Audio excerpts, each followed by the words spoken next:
بسم الله الرحمن الرحيم. أعزائي الطلبة، نكمل موضوعنا الذي بدأناه في حلقتنا السابقة، التحليل الكيميائي الكمي. وصلنا إلى طرائق الحساب، كيفية حساب طرائق التطاير. واتفقنا أن التطاير للغاز، لأن حالات المادة ثلاث: غاز وسائل وصلب. كيفية حساب مادة غازية متطايرة في مكون في حسابات التحليل الكمي. في درسنا السابق تعلمنا على طرائق التحليل النوعي، حساب أو تحديد هوية مكون في عينة. بعد ما حددنا هوية المكون، الآن يتم حساب كمية هذا المكون في تلك العينة، وحسابه يتم عن طريق التحليل الكمي. والتحليل الكمي المراد به هنا طرائق التطاير. نبذة بسيطة أخذنا في درسنا السابق أكملها الآن. طرائق التطاير للغاز مباشرة في جو مغلق، كأن يكون عندنا مادة نحرقها نسخنها، يتطاير منها غاز ثنائي أكسيد الكربون، يتطاير منها بخار الماء، يتطاير من عندها مكون أصلا متطاير. هذا المكون المتطاير لا ندعه يهرب، يعني مو في جو مفتوح، وإنما في جو مغلق. عن طريق أنبوبة راح ينتقل إلى مواد تمتصة، وزيادة الوزن في تلك المادة الممتصة يمثل كمية أو كتلة المادة المتطايرة. فإذا هاي يسموها الطريقة المباشرة. أما الطريقة غير المباشرة لا، هذه أسهل عمليا. عملية حرق أو تسخين مادة فيها مادة متطايرة، ندع هاي المادة المتطايرة تتسرب بالجو، تتداخل بالجو، يعني بتعبيرنا البسيط خط روح ما نريدها. وش يبقى عندنا؟ تبقى عندنا الكمية الأصلية ناقص اللي طاير من عندها. اللي طاير كيف يمكن حسابه؟ هذه عندنا تمرينين لطريقة مباشرة وطريقة غير مباشرة. أثناء شرح الموضوع أتمنى أن أوصل الفكرة لأذهانكم بابا. تم تحليل مركب عضوي، يعني أصلا بكربون وهيدروجين واحتمال أكسجين، مركبات العضوية، لمعرفة النسبة المئوية للكربون اللي هو أساس المركبات العضوية فيه بطريقة التطاير المباشرة. يعني معناها المادة الناتجة اللي راح تتطاير من الكربون عند اتحاده مع الأكسجين راح تصير كالآتي: كربون عند احتراقه يتكون غاز ثنائي أكسيد الكربون. إذن هذا اللي راح يتطاير. كيف حصلنا على CO2؟ منين اجى CO2؟ CO2 لو ما موجود الكربون بالمواد العضوية مستحيل ينتج. إذن الناتج CO2 دا يأكد وجود الكربون في المركبات العضوية. مول واحد من الكربون عند احتراقه عند اتحاده مع الأكسجين يكون مول واحد من ثنائي أكسيد الكربون. والمول شي يمثل بابا؟ يمثل الكتلة على الكتلة المولية، يعني الماس على مولر ماس، الام سمول على الام الكبيرة. فمول بمول، مول من الكربون يحرر مول واحد من ثنائي أكسيد الكربون. فبعد حرق كذا غرام ملي غرام، هذا الرقم ملي غرام من المركب، هذا شي يمثل بابا في حساباتنا في درسنا الماضي؟ هذا يمثل كمية النموذج، ورما نمذجة قياس النموذج، يعني هذا يمثل الأولي من المركب بوجود الأكسجين وامتصاص غاز ثنائي أكسيد الكربون المتطاير في وسط مناسب. يعني راح يتم حساب كم غرامات CO2 مباشرة. وجد أن كتلة CO2 المتطايرة تساوي لنا بهذا الغرام 22.36% ملي غرام. احسب النسبة المئوية لعنصر الكربون في المركب. حساب النسبة المئوية للكربون تحليل كمي. الكربون يمثل شنو بابا؟ يمثل المراد تعيينه تقديره، والمركب العضوي يمثل النموذج، والCO2 يمثل المادة المتطايرة، وتم جمعه بطريقة مباشرة. فإذا هاي يسموها طرائق التحليل وطرائق التطاير المباشرة. راح ينفعنا هذا القانون. كمية أو كتلة المكون، من هو المكون هنا؟ الكربون، تساوي لنا كمية أو كتلة المتطاير ثنائي أكسيد الكربون في الكتلة المولية للمكون على الكتلة المولية للمادة المتطايرة. حتى تفهم بشكل جيد بابا، هذا الرقم الأزرق راح يفهمنا، وأرجو أن تبتعدون عن الدرخ، وللفهم أفضل لكم بابا. عدد مولات the number of moles للكربون يساوي لنا عدد مولات ثنائي أكسيد الكربون. وعدد المولات لو رفعته خليته بمكان الماس على مولر ماس للسي للكربون يساوي لنا الماس على مولر ماس لمن بابا؟ هاي للسي او 2. فإذا سوينا وسطين في الطرفين حصلنا على هالقانون اللي هو من هو؟ كتلة المكون، من هو؟ الكربون.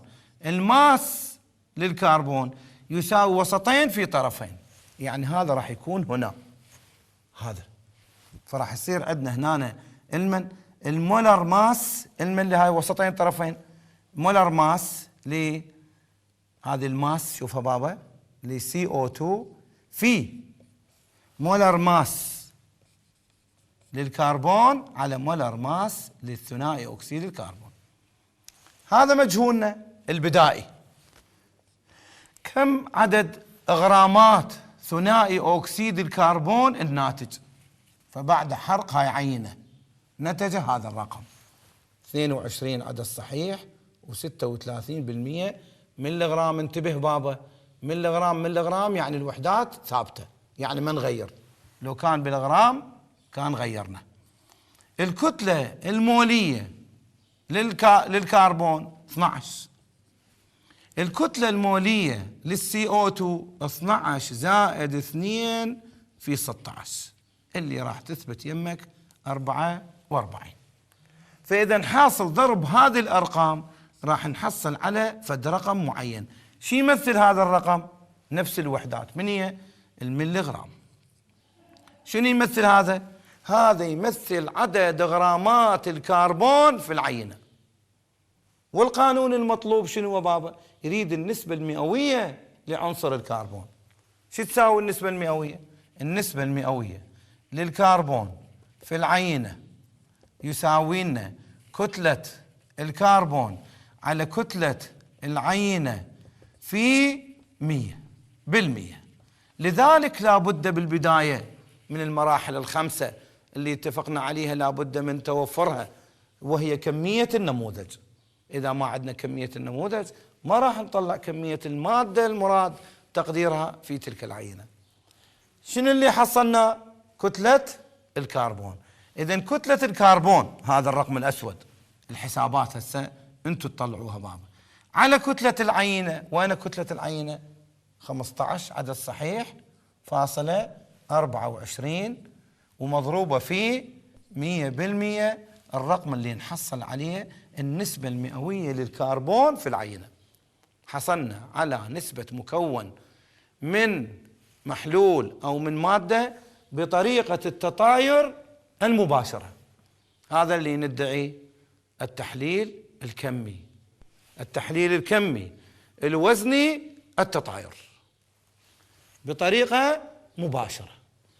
بطريقة غير مباشرة نشوف المثال الثاني. تم تحليل عينة كتلتها، هذا إذن هذا يمثل كتلة أو وزن العينة، من ملح كلوريد الباريوم المائي النقي لمعرفة النسبة المئوية لماء التبلور فيها باتباع طريقة التطاير غير المباشرة. غير المباشرة يعني نخلي بخار الماء يهرب، ما نجيب مواد تمتصه ونحسب كميته. أما بالطريقة الأولى شلون صارت الطريقة الأولى؟ هاي مباشر، هاي طريقة مباشرة، رأسا مباشرة الطاني كتلة المادة المتطايرة. هنا لا، نحسبها بالطريقة. تم تسخين العينة لمدة كافية لدرجة 125 سيليزي ثم التبريد في محيط جاف، وجد أن كتلة الجزء غير المتطاير تساوي لنا 1 عدد صحيح و236 بالألف غرام. هذا خلينا نخليه بيناتنا اسمه الباقي، وهذاك يعتبر الأولي. لعد المتطاير ايش قد؟ ضروري نفكر بابا. إذن كيف نحصل على كتلة المتطاير؟ راح يصير عندي الآتي: كتلة بخار الماء المتطايرة يعني الكمية تساوي لنا كتلة النموذج الأولية ناقص كتلة شنو؟ المادة الباقية بعد التطاير، يساوي لنا أرقام أولية عندنا. واحد عدد صحيح منا يساوي يفضل أفضل بابا. واحد عدد صحيح 0.451 ناقص واحد عدد صحيح و236 بالألف يساوي لنا. طبعا الأصلي هو الأكبر، 11 ناقص 6 يساوي لنا 5، يبقى 4 ناقص 3 1، يبقى 4 ناقص 2 2 وبوينت. هذا شو يمثل بابا؟ هذا يمثل كمية يعني كتلة منو؟ كتلة H2O المتطايرة. حسبناها بطريقة غير مباشرة. هسه الفرق بين الطريقة المباشرة وغير مباشرة يبدو عندك شنو بابا؟ أوضح. بالطريقة المباشرة نسخن المحلول، نسخن العينة، والمادة الطايرة من عندها تمتص، يعني في جو مغلق. هاي الكمية اللي امتصيناها راح تصير كتلتها جاهزة. أما بالطريقة غير المباشرة نخلي المادة المتطايرة تتسرب. كتلة المادة العينة الأصلية عندنا، كتلة المادة المتبقية عندنا، الفرق فيما بينهم أو بينهما راح يمثل كتلة المادة المتبقية، ونطبق عليه من جديد القانون اللي هو بقانوننا السابق. شنو قانوننا السابق؟ هسه صار عندي الكتلة واضحة كمية. شنو المطلوب؟ النسبة المئوية لماء التبلور. هنا ماء التبلور هو يمثل منه المراد تقديره، فراح تصير النسبة المئوية ل H2O يعني ماء التبلور في العينة يساوي لنا كتلة H2O المتطايرة، يعني مقصود هنا شنو؟ المادة المراد تقديرها على كتلة العينة موجودة عندنا في 100%.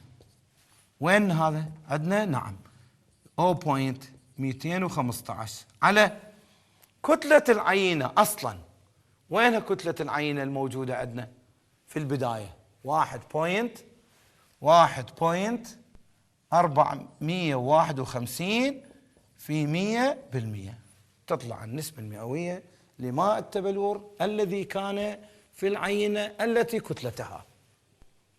هذه طريقتين في حساب الكتلة بطريقة التطاير المباشرة والتطاير غير المباشرة، وهي جزء من عملية التحليل الكمي الوزني.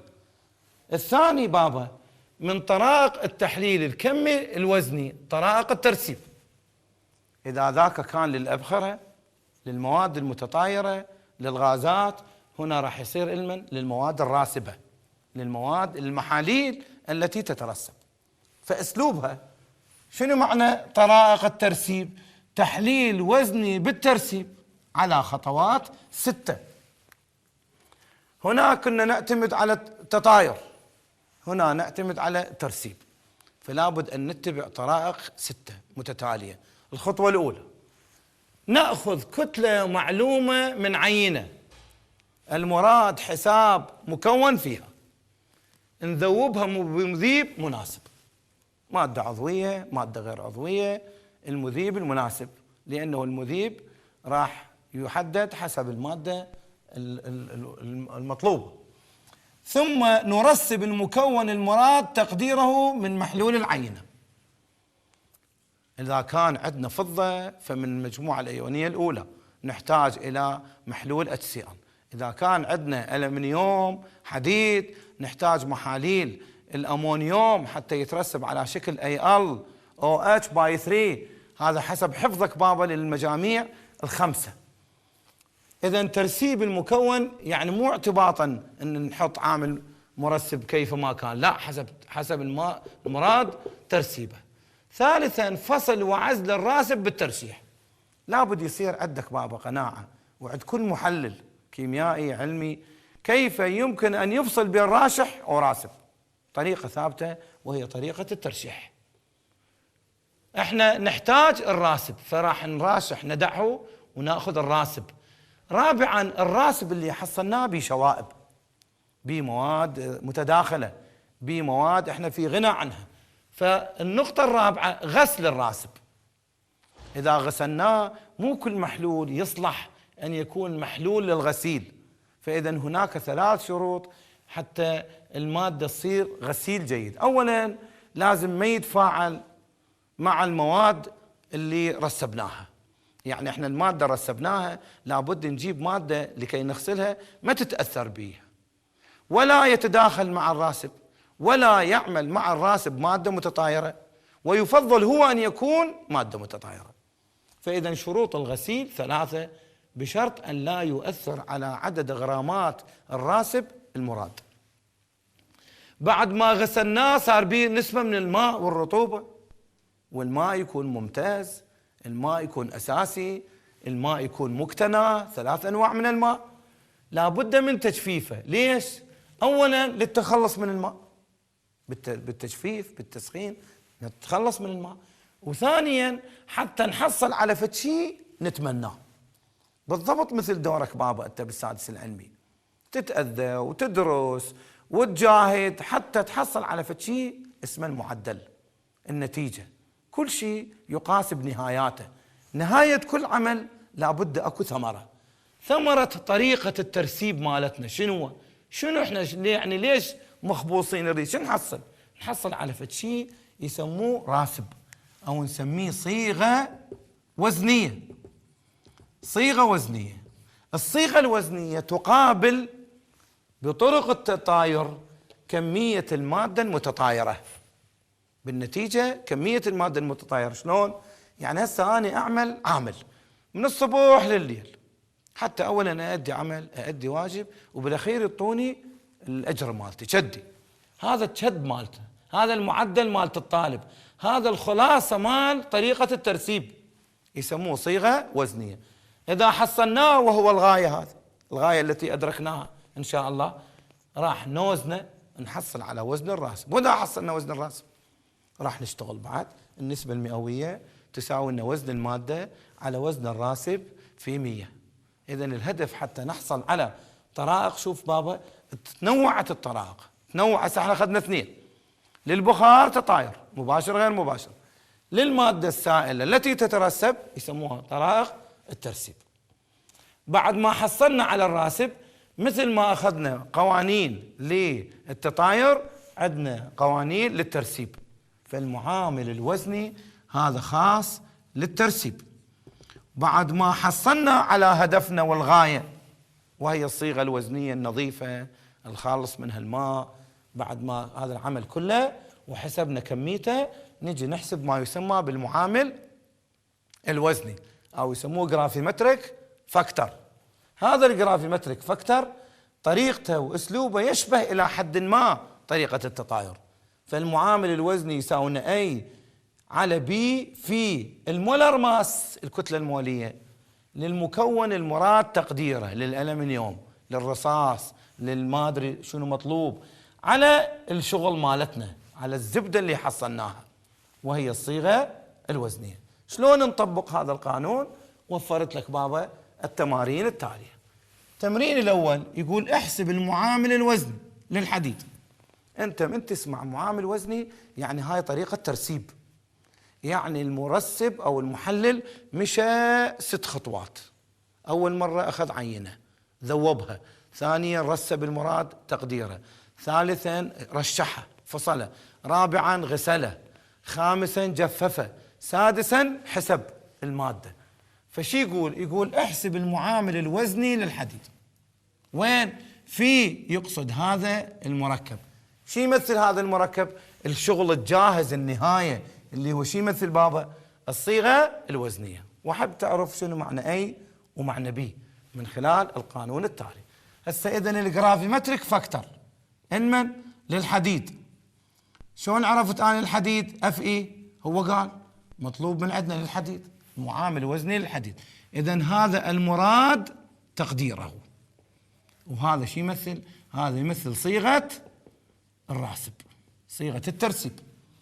يساوي لنا أي، راح ألون لك إياهن الأي والبي حتى تفهمين بشكل جيد. في من الكتلة المولية مولر ماس للمكون، من هو المكون؟ الحديد، على المولر ماس لصيغة الترسيب Fe2O3. عدد ذرات الحديد هنا 1، عدد ذرات الحديد هنا ايش قد؟ 2. هذه 1 تمثل بي، هذا تمثل البي، وهاي 2 تمثل الاي. شوفها زين بابا، بالضبط مثل عملية المقص، حتى يعني لكي نوازن نجعل عدد ذرات الحديد بالبسطين كله يساوي بين المقامين، فعدد الذرات للحديد بالبسط تعتبر بي، وعدد ذرات الحديد بالمقام تعتبر اي. لو هسه فكرنا انا وياك، هاي 2 صارت هنا، فراح يصير 2 في 1 2، وهذه الواحد نزلت هنا، يصير 1 في 2 2. هي هاي الفائدة من عندها. لو ترجع لكتابك بابا يقول ان الفائدة من اي وبي هي لموازنة عدد ذرات المراد تقديره في البسط والمقام. اذن الاي هو اللي موجودة هنا، والبي هذه هالشكل اللي يسوي عملية المقص. صار فكرنا هسه انه الاي هي 2 والبي 1 في الكتلة المولية للحديد، ذكر لي اياها 56 غرام على مول، والكتلة المولية لأكسيد الحديد 160 غرام على مول. راح يساوي لنا رقم، هذا الرقم اللي يطلع عندنا شنو تتوقعون وحداته بابا؟ وعندنا هنا غرام على مول مال كتلة مولية وغرام على مول، وراحوا اثنيناتهم، إذا راح يكون هذا بلا وحدات. من هو البلا وحدات؟ المعامل الوزني. إذا المعامل الوزني شنو الفائدة من عنده؟ نحسب هذا في فترة، في أسئلة قادمة راح نتعلم إنه الفائدة من عنده لحساب الكتلة، حتى أحسب الماس للمكون المراد تقديره. الكتلة يساوي لنا جرافيمتريك فاكتور له للمراد في الكتلة للصيغة، الصيغة للراسب، يعني للهدف مالتنا. فإذا عرفنا الصيغة كميتها، كمية الصيغة الوزنية، صيغة الراسب، والأفضل نقول الصيغة الوزنية، الصيغة الوزنية يعني النهاية. في المعامل الوزني نحسب النسبة، نحسب كتلة المكون، وإذا حسبنا كتلة المكون نحسب النسبة المئوية للمكون. شلون نحسب النسبة المئوية؟ كتلة المكون على كتلة العينة في 100%. إذن هل يوجد فائدة لجرافيمتريك فاكتور؟ نعم. ما هي فائدته؟ لحساب كتلة المكون بعدما نضرب المعامل الوزني في عدد الغرامات للصيغة الوزنية، ثم نحسب النسبة المئوية. وإذا حسبنا النسبة المئوية تم حساب كمية فلان عنصر بالعينة، وهو هذا الهدف. شنو هو الهدف؟ الهدف هو كيفية حساب المكون في نموذج أو في عينة. أما في تمرين آخر بابا، تم ترسيب محتوى الألمنيوم الموجود في عينة كتلتها 764 بالألف غرام. شوف هنا بهذا السؤال موجود من ضمن أسئلة الكتاب، لطيف، مسوي تسلسل للنقاط الستة التي يجب أن نتعرف عليها. شنو اللي صار؟ شوف بابا، أولا أخذ العينة حسب كميتها، ثم العينة المعلومة الكتلة والكمية ذوبها وتم ترسيبها على شكل Al2O3 باستخدام زيادة من محلول الأمونيا، لأن الألمنيوم من أي مجموعة؟ من المجموعة الأيونية الثالثة، يحتاج لها NH4OH و NH4Cl، يعني محاليل الأمونيا، محلول الأمونيا المائي اللي يرسب الألمنيوم، وهذا اللي يترسب بعد فصل الراسب بالترشيح وغسله وتجفيفه لكي يتحول إلى هذا. هسه هذا شنو اسمه بابا؟ لو نرجع إلى تسلسلاتنا، ورمى ذوب ورسب وفصل وغسل وجفف، شنو اسم الباقي الناتج؟ يسموه صيغة وزنية. إذن هذه راح شو تمثل؟ صيغة وزنية. أما هذا في البداية في موضوعنا للمحاضرة السابقة، هذا يمثل صيغة الراسب. هذا البداية اللي بعده لا مغسول لا مجفف لا متخلصين من المتداخلات. ضروري تفهم بابا شي يريد من عندي بالسؤال. عين صيغة الترسيب والصيغة الوزنية. انت اثناء قراءتك للسؤال حددتهم ذولا. اذا هسه صيغة الترسيب من هي عندنا؟ النهاية. والصيغة الوزنية، الصيغة الوزنية هي النهاية عفوا. اما صيغة الترسيب فبالبداية. شوف بالتسلسل هاي قبل المراحل الستة، هاي بعدهن بالنهاية. دائما الصيغة الوزنية هي النهاية. تذكرها تشبه معدلك إن شاء الله بعد توفيق الله لك بإذن الله. هاي تمثل الصيغة الوزنية. ثانيا يريد النسبة المئوية للألمنيوم مكون في العينة. إذا علمت أن الصيغة الوزنية هي النهاية تساوي كذا وكذا. إذن جواب للسؤال الأول صيغة الترسيب. صيغة الترسيب هي Al2O3 Al2O3 X H2O. هذه. وهنا وجود X H2O ما يخلينا نشك انه هاي ليست الصيغة الوزنية. ليش ليست الصيغة الوزنية؟ لازم الصيغة الوزنية يمكن لنا ان نحسبها، نحسب كميته، نحسب غراماته، وهذا فيه مجهول لا يمكن ان نحسبه. اذن هاي تعتبر صيغة ترسيب. اما الصيغة الوزنية فهي Al2O3. هذا جواب للسؤال الأول. وهل يمكن أن نعتبر صيغة الراسب صيغة الترسيب هي صيغة وزنية؟ شو تقولون؟ يصير نعتمد هذا هو صيغة قبل تجفيفه وغسله ويصير؟ أكيد لا. لا يمكن أن نعتمد. إذا أريد أقرب وجهة النظر ما يصير نعتمد درجة نص السنة في تعتبر هي درجة المعدل. ليش؟ لأن نص السنة والشهريات هاي شيء تمثل المراحل اللي سنصل إلها. فإذا صيغة الترسيب البداية، صيغة الوزنية النهاية، وهذا غير ممكن ومع ذلك بمجهول. النقطة الثانية، شلون نحسب النسبة المئوية للألمنيوم؟ لازم نجيب القانون. النسبة المئوية للمكون تساوي كتلة المكون على كتلة العينة. كتلة العينة موجودة. كتلة المكون منين نجيبه؟